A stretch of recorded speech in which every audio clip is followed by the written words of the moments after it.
Hello, my dear students. In the name of Allah, who is the most merciful and beneficial, myself Farmesh Khan. You know, hope so. You know my name. Okay. क्या करने वाले हैं इस video में? ओ भाई, कोई मसला नहीं है. जितनी जो न्यूमेरिकल्स हो, जिस टाइप के भी न्यूमेरिकल्स हो, इक्वेशंस ऑफ मोशन के रिलेटेड सब के सब हमें करने आ जाएंगे. हाँ जी, बिल्कुल. तो यहाँ पर मैंने सिर्फ और सिर्फ 2 एग्जाम्पल्स लिखी हुई है, ठीक है. और आपके बुक के अंदर जो भी प्रॉब्लम्स है वो भी हम डिस्कस करेंगे इक्वेशंस ऑफ मोशन के रिलेटेड. प्रीवियस लेक्चर में हमने 3 बेसिक जो इक्वेशंस ऑफ मोशन है उसको डिस्कस किया, ठीक है. और उसी के रिलेटेड जो न्यूमेरिकल्स हैं, क्योंकि इंपॉर्टेंट टॉपिक है, तो उसी के रिलेटेड जो इंपॉर्टेंट न्यूमेरिकल्स बन सकते हैं, किस तरह से बन सकते हैं, ठीक है.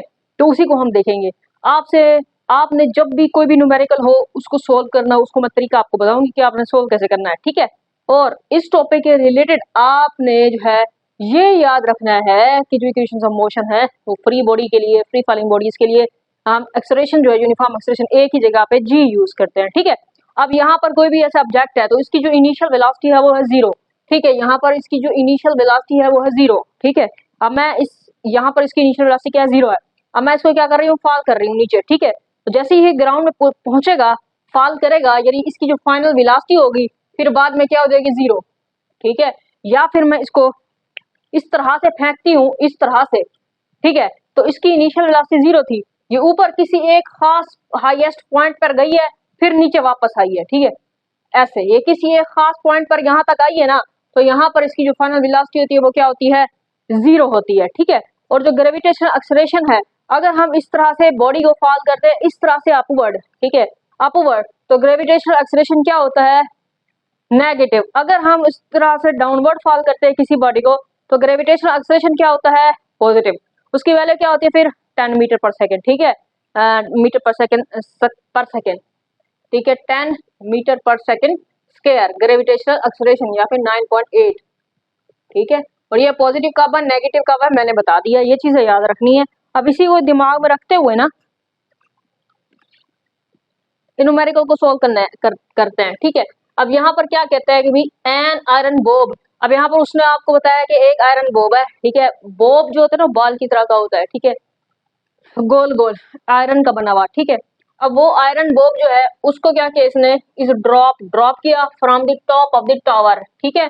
यानी वो इस तरह से नीचे ड्रॉप कर रहा है. इट रीच द ग्राउंड, ये ग्राउंड पे पहुंचा इन 4 सेकेंड, 4 सेकंड में ग्राउंड में पहुंचा.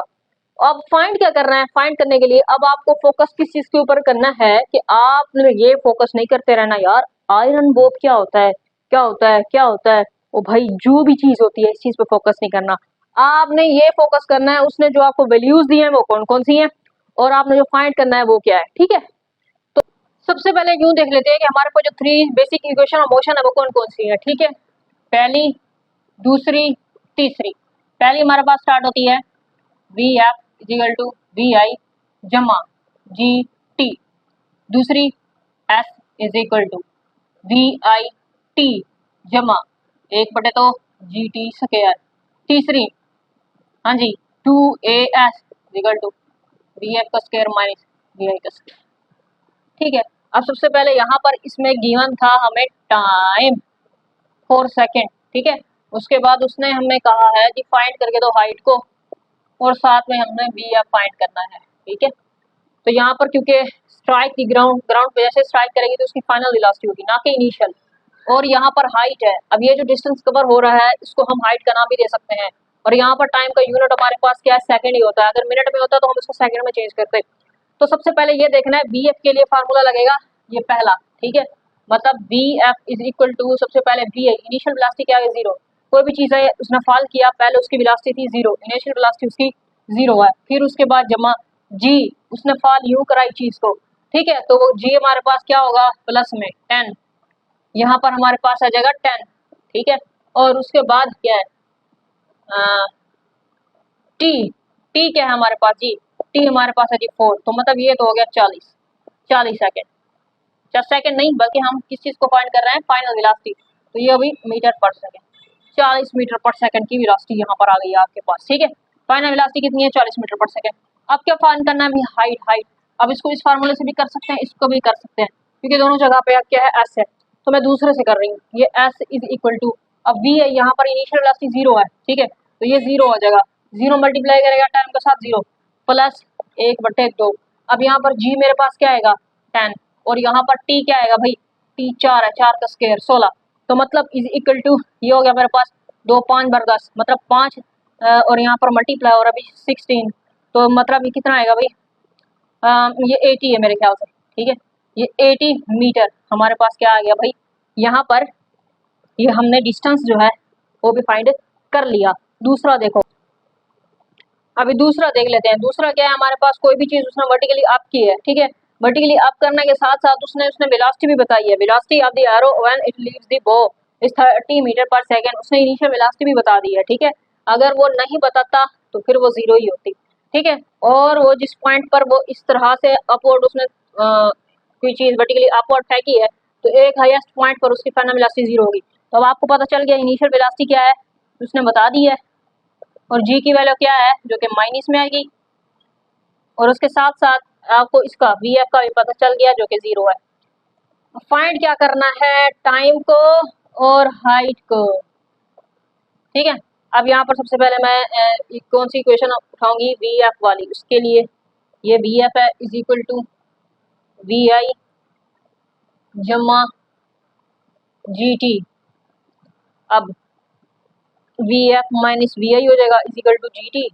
फिर ये T is equal to V F minus V I बटे जी। पुट करो भाई फाइनल जीरो है ये 30 है और ये जी माइनस 10 है। ओ भाई ये तो प्लस का 3 सेकंड हो गया। ये तो फाइंड कर ली। अब इस फार्मूले से जरा फाइंड करते हैं S is equal to V I हमारे पास क्या है 30 है मल्टीप्लाई टाइम के साथ 3 निकल के आया टाइम। उसके बाद जमा 1/2 जी की वैल्यू माइनस 10 में है। फिर team time not team time 3 का स्क्वायर इज इक्वल टू क्या हो जाएगा भाई 90 जमा माइनस माइनस 5 यहाँ पर मल्टीप्लाई करो भाई इसको 9 45 तो मतलब 90 minus 45 is equal to 45 metre. मतलब आपने हाइट को भी फाइंड कर लिया है। तो इसी तरह से मेरे ख्याल से जितने जो आपके पास न्यूमेरिकल्स आ जाएं वो सब आप लोग सोल्व कर सकते हो। तो सबसे पहले चैनल को सब्सक्राइब करना यार वीडियो को लाइक करना ओके।